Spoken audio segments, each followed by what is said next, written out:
कि जो आजकल सबसे बड़ी समस्या मैंने देखा है कि घर घर में पुरुष वर्ग में ज्यादातर नशा करके पूरा परिवार नष्ट हो रहा है। पुरुषों ने आज जो गलत आदत की शिकार है ये नशा का, उस वजह से बहुत परिवार में कलह क्लेश सब होता है। तो मैंने सोचा कि जो नशा के जो दवाई है मेरे पास है वो मैं फ्री में दूंगा, तो बहुत लोगों का कल्याण होगा।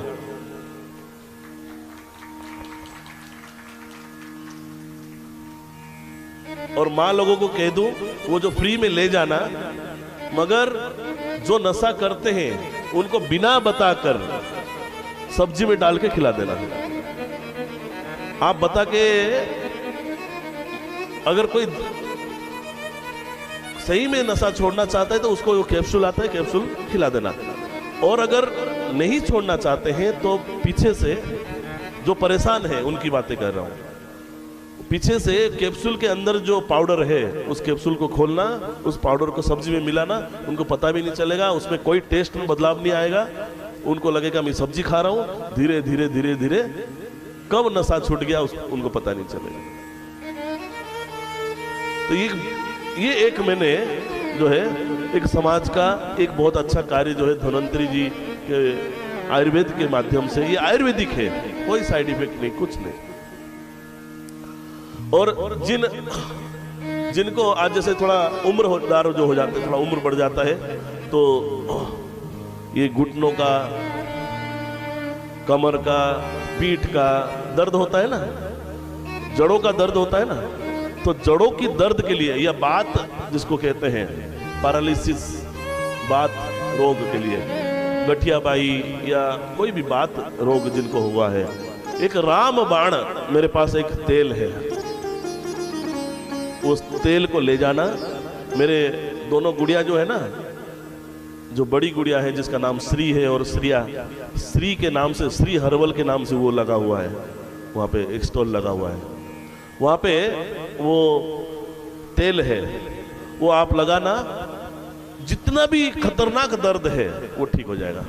मगर उसको किसी नारियल तेल में डाल के लगाना, एकदम से उसके साथ मत लगाना, बहुत ज्यादा पावर है, वो जल जाएगा, मतलब बहुत ज्यादा जलन होगी, बहुत ज्यादा पीड़ा होगी।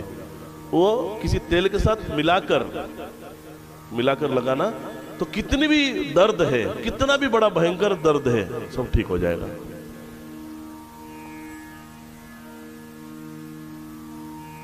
और जैसे मैंने बोला कि देखिए मनुष्य का 3 चीज की वजह से वो बीमार पड़ता है, बात, पित्त और कफ। ये बात, पित्त और कफ के वजह से व्यक्ति बीमार पड़ता है। कफ से योनित रोग, बात से योनित रोग और पित्त से योनित रोग, ये 3 विकार है जिससे व्यक्ति बीमार पड़ता है। तो मेरे पास एक बहुत अच्छा ये बात, पित्त, कफ, ये तीन चीजों से त्रिनाशक है ना, त्रिदोष नाशक अंग करके एक वो है, उसको सुबह कुनकुना जब पानी पिएंगे सुबह, और तब अगर उसको मिला के अगर आप पिएंगे तो सारे जितने भी आपकी जहर है वो, देखिए ये बात, पित्त कब होता है, यही हमारे शरीर की जो खाना जो खाते हैं ना, जैसे बोलते हैं ना दही क्यों नहीं पीना है ज्यादा, सर्दी हो जाएगा, क्योंकि कफ हो जाएगा। क्यों? ठंड में सर्दी होगा इसीलिए कि दही सर्दी करेगा, कफ करेगा। तो आप कुछ भी खाइए, कुछ भी पिए, मगर अगर ये त्रिदोष नाशक ये खा रहे तो सारे जहर निकाल देगा। तो ऐसा छोटा छोटा प्रयोग है, मैंने किया है, तो आप सब चाहे तो ले सकते हो। और जो नशा जिसके घर में करते हैं वो फ्री में ले जाना और उनको देना, छोड़ देंगे, आपका ही कल्याण होगा, परिवार का ही कल्याण होगा। ठीक है? तो धन्वंतरी जी का अवतार, फिर भगवान का मोहिनी जी का अवतार हुआ, फिर नरसिंह जी का अवतार, फिर वामन अवतार, परशुराम जी का अवतार, भगवान वेद व्यास जिन्होंने 16 पुराण और 4 वेद और 18 उपनिषदों का जिन्होंने रचना किया, स्वयं वेद व्यास जी, और भागवत ये जो पंचम वेद, इसका भी जिन्होंने रचना किया, स्वयं वेद व्यास जी भी भगवान की ही एक अवतार है। फिर राम अवतार, बलराम जी का अवतार, कृष्ण जी का अवतार, फिर बुद्ध जी का अवतार जो कलयुग में हुआ, फिर जो कल्कि अवतार श्री जगन्नाथ जी है। कल्कि अवतार कौन है? श्री जगन्नाथ जी। कहा गया है जब कलियुग में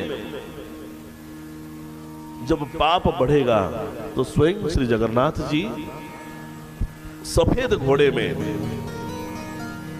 बैठकर खड़ग लेकर, ये खड़ग लेकर जितने भी म्लेच्छ है, म्लेच्छ यानी जितने भी पापी है, उन सबको संहार करेंगे, म्लेच्छ संहार करेंगे। तो जगन्नाथ जी कल्कि अवतार है। और एक दो अवतार, ये 22 अवतार हुआ, 2 अवतार और रह गया। कौन सा? एक हंसा अवतार, एक हयग्रीव अवतार। हंसा अवतार क्या है? हंसा अवतार में भगवान ने चतुर्श्लोकी भागवत ब्रह्मा जी को बताया था। 4 श्लोक में पूरी भागवत का वर्णना भगवान ने किया था, चतुर्श्लोकी भागवत हंसा अवतार में भगवान ने कहा। और हयग्रीव अवतार, हयग्रीव मतलब शरीर एक राक्षस था, उसका शरीर मनुष्य जैसा था और जो सिर था वो घोड़ा जैसा था। तो उसने तपस्या किया, उसने तपस्या सोचा कि पूरी दुनिया में ऐसा नहीं हो सकता कि मेरे जैसा कोई हयग्रीव ही मुझे मारेगा, ऐसा उसने तपस्या किया, क्योंकि ऐसा कोई जन्म ही नहीं लेगा। तो भगवान ने हयग्रीव का अवतार लेकर उस हयग्रीव नामक वो राक्षस को मारे थे। तो भगवान ने एक अवतार और लिया था। कौन सा? हयग्रीव जी का अवतार, हंसा अवतार, हयग्रीव अवतार। सारे अवतारों के बारे में जो है हम अब ये तो थोड़ा संक्षिप्त हुआ, यानी नाम मैंने बताया कौन सा अवतार भगवान ने लिए। अब एक एक अवतार के बारे में हम सुनते हैं।